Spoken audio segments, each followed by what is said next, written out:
ce projet. Oui, si vous permettez, je vais reformuler votre préoccupation. C'est moins une question de procès. Ce qui vaut la peine et ce qu'il faut souligner, c'est qu'un pays doit avoir des institutions fortes. C'est parce qu'on a des institutions fortes qu'on peut avoir la stabilité, qu'on peut avoir la quiétude, qu'on peut avoir le développement. Maintenant, extraire, et c'est là où c'est important, il nous faut, en tant qu'acteur politique, arriver à extraire tout ce qui est politique politicienne de l'essentiel. Et aujourd'hui, ce que nous voyons, toute, toute, toute la confusion que nous voyons autour de ce procès est vraiment alimentée par des positions politiques et partisanes.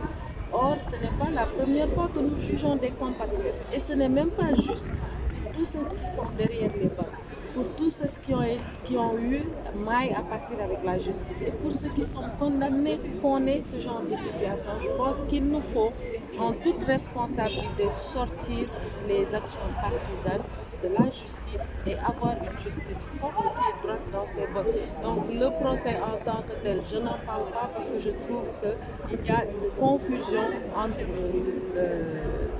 les faits juridiques et la manipulation politique qui se fait, étant entendu que chaque citoyen a le droit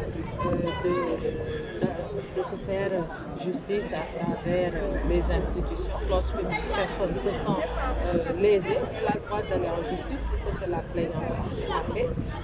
La personne est aussi incriminée a le droit de se défendre et c'est ce que cette personne doit faire, de mon point de vue. Donc la loi doit s'appliquer. Mais la loi, forcément, elle s'appliquera et elle s'appliquera comme ligne au-dessus des lois, moi ou qui que ce soit d'autre.